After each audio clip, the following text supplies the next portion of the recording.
Garage में भीषण आग लग गई। शॉर्ट सर्किट से आग लगी है। 4 बाइक आग में जल गई। करीब 13 लाख की संपत्ति का नुकसान हुआ है। एक टायर, स्पेयर पार्ट्स भी जले हैं। बहादुरपुर थाना क्षेत्र के मिर्जापुर चौक की यह घटना है। तो दरभंगा से बड़ी खबर आपकी टेलीविजन स्क्रीन पर। बाइक गैरेज में यह भीषण आग लगी है। शॉर्ट सर्किट से आग लगने की बात कही जा रही है। 4 बाइक इस आग में जल गई। करीब 13 लाख की संपत्ति जलकर राख हो गई है। नए टायर, स्पेयर पार्ट्स भी जले हैं। बहादुरपुर थाना क्षेत्र के मिर्जापुर की ये तस्वीरें समा आपकी टेलीविजन स्क्रीन पर। आग कितनी विकराल, तस्वीरों से अंदाजा लगाया जा सकता है।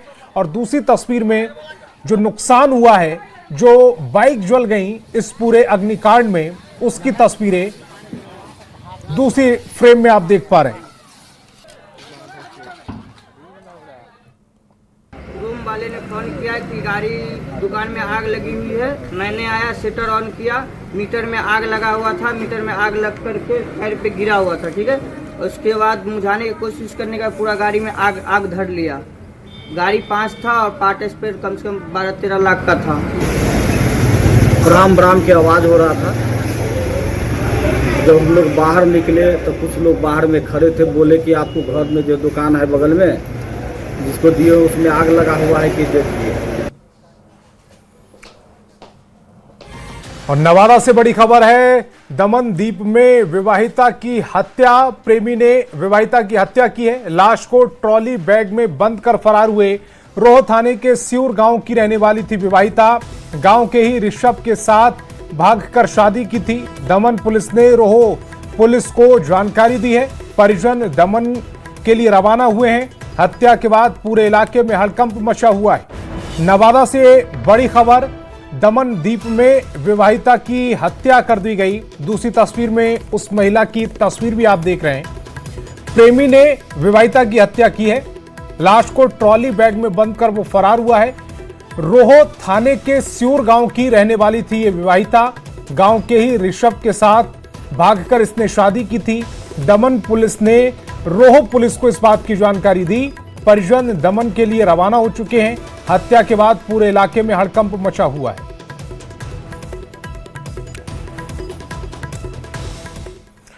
खबर मुजफ्फरपुर से, जहां रेड लाइट एरिया में उस समय हड़कंप मच गया जब एक नर्तकी का शव फंदे से झूलता हुआ पाया गया। सूचना मिलते ही पुलिस मौके पर पहुंची और मामले की जांच शुरू कर दी है। मामले की गंभीरता को देखते हुए डीएसपी टाउन 1 सुरेश कुमार और एफएसएल की टीम घटनास्थल पर पहुंची और सभी आवश्यक साक्ष्य को जुटाया है। एक पूरी घटना नगर थाना क्षेत्र के शुक्ला रोड स्थित रेड लाइट एरिया के एक मकान में हुई है। मुस्कान कुमारी नामक डांसर का शव उसके किराए के कमरे से बरामद किया गया, जिसके बाद इलाके में सनसनी फैल गई। पुलिस ने शव को अपने कब्जे में लेकर पोस्टमार्टम के लिए भेज दिया है। तो यहाँ झाड़ू पोछा करने के लिए सब साफ सुथरा करके ऊपर में गए, देखे कि ए मुस्कान दरवाजा खोलो, तो दरवाजा नहीं खोल रही थी। तो हम देखें तो केवाड़ी में धक्का मारो तो केवाड़ी खुल गया। तो उसके बाद हम देखें कि वो फांस ऐसे करके लटकी हुई थी। हम रिक्शा चिल्लाए तो रिक्शा वाला सबको बुला करके हम सोचे जिंदा है, तो उसको हम उठाने लगे। बाबू उठ ये तो नहीं सकता नहीं। तब हम पूरा सबको जुटाए, पूरा हल्ला किए कि सब बात हो गया। मुस्कान और सारिका पाल के सुसाइड करने की सूचना मिली है, जिस पर एफएसएल की टीम भी आई है। जांच पड़ताल की जा रही है। ये लखनऊ की रहने वाली बताई जा रही है, जो चतुर्भुज स्थान में किराए के मकान में रहती है। प्रथम दृष्टया क्या लगता है? प्रथम दृष्टया जो घर में प्रवेश किए हैं उनके अनुसार इनको लटका हुआ पाया गया है ग्रिल से, और दरवाजा को धक्का देने पर दरवाजा खुला है, ऐसी बात बताई जा रही है। इसके सारे पहलुओं पर जांच पड़ताल की जा रही है। और खबर बगहा से, जहां रामनगर में दिन दहाड़े पिस्टल के बल पर 6 लाख रुपए की लूट की वारदात से इलाके में सनसनी फैल गई। घटना रामनगर से भावल जाने वाली मुख्य सड़क पर इमलिही हवा टोला और खारवनिया टोला के बीच में हुई है। दरअसल भावल गांव निवासी निर्भय कुमार सिंह स्टेट बैंक का ग्राहक सेवा केंद्र संचालित करते हैं।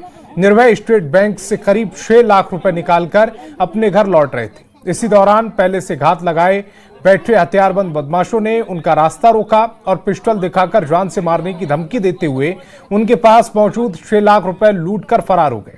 घटना की सूचना मिलते ही पुलिस मौके पर पहुंची और जांच में जुट गई है। बंद करके हम अपना पैसा लेकर बैग में लैपटॉप और था, उसमें अपना कुछ कागज पत्र था, लेकर हम अपने घर जा रहे थे। तलक भावल और रामनगर के बीच में ही हमारा 3 आदमी था, बाइक से पिस्टल दिखाकर हमारा लूट लिया। कितना रुपया? पैसे मोटा मोटी वही 6 लाख के आसपास में। और क्या क्या लगे सर? और लैपटॉप है, बैंक का कुछ कागजात है, उसमें पासबुक वगैरह है, मोबाइल है, गाड़ी का चाबी है। वो कितने की संख्या में थे? 3 के संख्या में थे। आपका नाम? अब बड़ी खबर वैशाली से, जहां औद्योगिक क्षेत्र थाना पुलिस की हिरासत में एक कैदी सदर अस्पताल से फरार हो गया। फरार कैदी का नाम अर्जुन कुमार बताया जा रहा है, जिसे पुलिस ने बाइक चोरी के आरोप में सुल्तानपुर से गिरफ्तार किया था। यह भी बताया जा रहा है कि फरार कैदी नागपुर नाबालिग है, जो बिदुपुर का रहने वाला है, जिसे आज जेल भेजने से पहले मेडिकल जांच के लिए पुलिस लेकर सदर अस्पताल पहुंची थी, लेकिन इसी दौरान पुलिस को चकमा देकर वो फरार हो गया।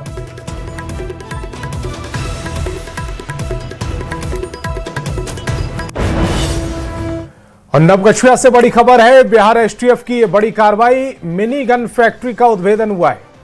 मौके से 4 कारीगर गिरफ्तार किए गए हैं।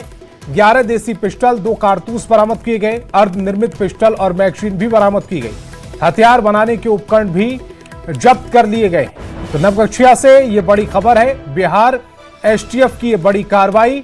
मिनी गन फैक्ट्री का खुलासा हुआ है। मौके से 4 कारीगर गिरफ्तार किए गए हैं। 11 देसी पिस्टल, 2 कारतूस बरामद हुए हैं। अर्धनिर्मित पिस्टल और मैगजीन भी बरामद की गई हैं। हथियार बनाने के उपकरण भी जब्त कर लिए गए। और मुंगेर से बड़ी खबर है, राकेश कुमार उर्फ सुबोध यादव हत्याकांड से जुड़ी बड़ी खबर। हत्याकांड में पुलिस को बड़ी सफलता मिली। एक और नामजद आरोपी गिरफ्तार कर लिया गया। एक नाबालिग को भी डिटेन किया गया है। मृतक की अगवा बेटी भी मिली है। अपहरण का आरोपी गिरफ्तार कर लिया गया। हत्या की वजह का पुलिस ने खुलासा किया है। अपहरण का केस वापस लेने का दबाव था। अब तक हत्याकांड में 5 नामजद गिरफ्तार कर लिए गए। और पटना में छात्रों के मुद्दे को लेकर एनएसयूआई ने प्रदर्शन किया है। आयकर गोलंबर पर पुलिस ने छात्रों को रोका। पुलिस के साथ नोकझोंक हुई। फिर पुलिस ने वाटर कैनन का इस्तेमाल किया। इसके बाद कई छात्रों को हिरासत में लिया गया। एनएसयूआई के राष्ट्रीय अध्यक्ष को भी पूछताछ के लिए उठाया गया है। दानापुर 2 के एसडीपीओ ने बताया कि पुलिस ने छात्रों को रोकने के लिए वाटर कैनन चलाए। छात्रों के प्रतिनिधिमंडल को वार्ता के लिए ले जाया गया है। कुछ को डिटेन किया गया है। इनफैक्ट वो उनका डेलीगेशन जो है, उनकी जो मांग थी कि उनको मुख्यमंत्री महोदय के सचिवालय में भेजा जाए और वहाँ बात हो गई, तो उन लोगों ने जो प्रोटेस्ट किया उसको वाटर कैनन वगैरह जला गया, उनको समझाया गया और रोक दिया गया। और उनके जो डेलीगेट्स हैं उनको ले गया है ताकि वो अपनी बात वहाँ रख सकें। छपरा के जयप्रकाश इंजीनियरिंग महाविद्यालय में छात्राओं ने आवासीय व्यवस्था में गड़बड़ी को लेकर जमकर हंगामा किया। बीती रात एक छात्रा के कमरे में प्राचार्य का ड्राइवर घुस गया, जिसके बाद महाविद्यालय के छात्र और छात्राएं आक्रोशित उठे, जमकर हंगामा किया। इस मामले में आरोपी ड्राइवर को हटा दिया गया है। उस टाइम हमें एक सिंगल रूम अलॉट किया गया था। पहली बात कि हमें एक नया हॉस्टल दिखाया गया था, लेकिन जब अलॉट हुआ, जब हम रूम में गए तो हमें एक पुराना खंडहर जैसा रूम दिया गया। उसमें हमें एक सिंगल रूम दिया गया जिसमें कोई फैसिलिटी अवेलेबल नहीं थी। यहाँ तक कि मकड़ी का जाला, नहीं बेड ठीक, नहीं टेबल ठीक, नहीं चेयर ठीक, कुछ ठीक नहीं था। उसके बाद भी हम लोग उसमें एडजस्ट किए, कैसे भी रहे। और उसके बाद जो मेरा ऊपर का रूम है, रूम ऊपर का लीक कर रहा था। दरभंगा समेत पूरे बिहार में संविदा पर कार्यरत सफाई कर्मी अपनी 3 सूत्री मांगों को लेकर 30 जुलाई से अनिश्चितकालीन हड़ताल पर है। दरभंगा नगर निगम के करीब 1500 सफाई कर्मी निगम परिसर में तंबू लगाकर प्रदर्शन कर रहे हैं, जिससे शहर में जगह जगह कचरे के ढेर लग गए और दुर्गंध के कारण महामारी फैलने का खतरा मंडराने लगा। सफाई कर्मियों की मुख्य मांग संविदा और ठेकेदारी प्रथा को खत्म कर स्थायी नौकरी देने की है। प्रदर्शनकारियों ने चेतावनी दी कि जब तक सरकार स्थायी नियुक्ति नहीं करती या मानदेय बढ़ाकर 30,000 रुपए करने और 60 साल तक सेवा की लिखित गारंटी नहीं देती, तब तक उसका यह आंदोलन जारी रहेगा। देखिए, हमारी प्रमुख 3 मांगे हैं जो वर्षों से लंबित है। पहला मांग है हमारे संविदा और दैनिक कर्मचारी के नियमितीकरण।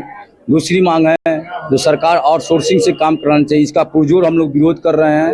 जो भी सरकार जो आउटसोर्सिंग के माध्यम से काम कराना चाहिए, हम चाह रहे हैं कि वो निगम के माध्यम से काम हो और निगम से ही उनका पेमेंट हो। यह जो है आउटसोर्सिंग में जो है पेमेंट नहीं किया जाए, निगम के द्वारा पेमेंट उनको किया जाए। तीसरी मांग पद उन्नति का एसीपी एनसीपी के अलावा यह 3 मांग प्रमुख मांग है जो निगम के द्वारा सरकार से हम लोगों को मांग है। देखिए, अभी जो यहाँ स्थानीय नगर निगम दे रही है, हमको तो नहीं लगता है कि 10,000 में किसी का परिवार चल पाता है। कहे कि शिक्षा है, दवा है, माँ बाप है, राशन है, घर में गाड़ी है, उसमें तेल चाहिए, मगर 10,000 ये जो नगर निगम दे रही है, सरकार दे रही है, इससे हम लोगों का घर परिवार नहीं चलने वाला है। बच्चों का पढ़ाई भी है, किताब कॉपी है, सरकार इस पर ध्यान नहीं दे रही है, तो 10,000 के वेतन में हम लोग का घर परिवार नहीं चल पाएगा। पहुंचना तो बहुत दूर की बात है। अफसोस इस बात का है कि शहर इस हालत में है, जिस रोड से आप गुजर जाइए, आप बिना नाक पर रुमाल रखे हुए आप नहीं गुजर सकते हैं। जानवर मरे पड़े हैं, कुत्ता बिल्ली मवेशी सब रोड पर मरे पड़े हैं। कचरों का अंबार लगा, आप मेरे पीछे देख सकते हैं, देखिए पूरा कचरों का अंबार लगा हुआ। लोग काम नहीं कर रहे हैं और अफसोस की बात है कि जो भी जनप्रतिनिधि है नीचे से लेकर ऊपर तक, उनको कोई मतलब नहीं है कि क्या होगा नहीं होगा। दरभंगा के बीजेपी सांसद गोपाल जी ठाकुर ने केंद्रीय वित्त मंत्री निर्मला सीतारमण से मुलाकात की। इस मुलाकात में दरभंगा के सर्वांगीण विकास पर चर्चा हुई। बीजेपी सांसद ने बिहार को 10,841 करोड़ की वित्तीय सहायता देने के लिए वित्त मंत्री का आभार जताया। उन्होंने कहा कि इस सहायता से बिहार में विकास कार्यों को रफ्तार मिलेगी। बीजेपी सांसद ने वित्त मंत्री निर्मला सीतारमण का मिथिला की संस्कृति और परंपरा के अनुसार पाग और अंग वस्त्र देकर सम्मानित किया। गोपाल जी ठाकुर ने बताया कि दरभंगा एयरपोर्ट पर नाइट लैंडिंग के लिए सभी तैयारियां पूरी कर ली गई। दरभंगा एयरपोर्ट पर रात में भी विमान लैंडिंग के साथ उड़ान भर सकेंगे। एयरलाइंस का शेड्यूल मिलते ही उड़ान सेवा प्रारंभ होगी। रक्षा मंत्रालय भारत सरकार द्वारा मुझे अवगत कराया गया है कि दरभंगा एयरपोर्ट पर अब नाइट लैंडिंग की जो भी समस्याएं थी उसका निदान हो चुका है और एयरलाइंस के द्वारा समय सारणी मिलते ही दरभंगा एयरपोर्ट पर अब रात्रि में भी विमान का उड़ना शुरू हो जाएगा। आज संसद भवन में देश के यशस्वी केंद्रीय वित्त मंत्री आदरणीय निर्मला सीतारमण जी से मिलकर के मिथिला के परंपरा के अनुसार स्वागत अभिनंदन करने का अवसर मिला। वहीं इस अवसर पर बिहार के विकास हेतु केंद्र सरकार द्वारा 10,847 करोड़ की जो राशि दी गई है उसके लिए आभार प्रकट किए। बांकीपुर का उपचुनाव खत्म हो गया है, फिर सियासत नहीं। तेजस्वी यादव का कहना है कि बीजेपी के गढ़ में पीके की जीत बीजेपी के लिए बड़ी हार है। हालांकि उन्होंने आरजेडी की हार की समीक्षा की बात कही है, पर इसकी पार्टी के नेता आरजेडी की हार के लिए उनके अगल बगल बैठने वालों को जिम्मेदार बता रहे हैं। बांकीपुर की हार के बाद आरजेडी में असंतोष और बढ़ गया है। पार्टी के नेता इस हार के लिए तेजस्वी यादव के अगल बगल बैठने वाले लोगों को जिम्मेदार बता रहे हैं। आरजेडी विधायक भाई वीरेंद्र ने बिना नाम लिए ऐसे लोगों को तत्काल बड़ी जिम्मेदारियों से मुक्त करने की मांग कर दी है। हमारी पार्टी ने कहा कि संगठन की कमजोरी और उस पर हम लोग को समीक्षा करने की जरूरत है और वैसे लोगों को पार्टी का चेहरा, कई ऐसे चेहरे हैं जब हमारे नेता के आजू बाजू बैठते हैं तो लोग कमेंट करता है और असंसदीय शब्दों का प्रयोग करता है, वैसे लोगों को गाड़ी से निकाल देना चाहिए, गाड़ी पर नहीं बैठाना चाहिए और आजू बाजू भी नहीं बैठाना चाहिए।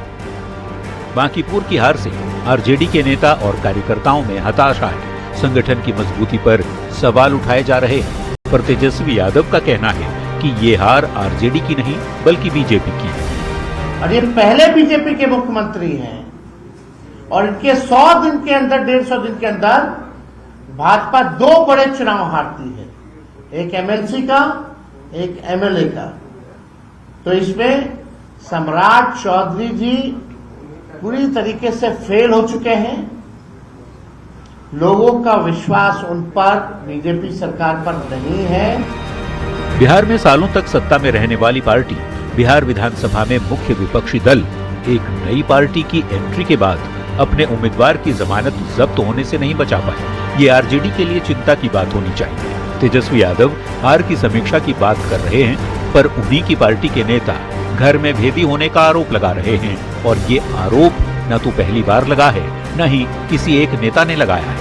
ऐसे में देखना होगा कि अपनी पार्टी के नेताओं के इशारे को तेजस्वी यादव कितनी गंभीरता से लेते हैं, और आने वाले समय में आरजेडी में कोई संगठनात्मक बदलाव होता भी है या नहीं। पटना से संवाददाता शैलेंद्र के साथ ब्यूरो रिपोर्ट न्यूज़ 18।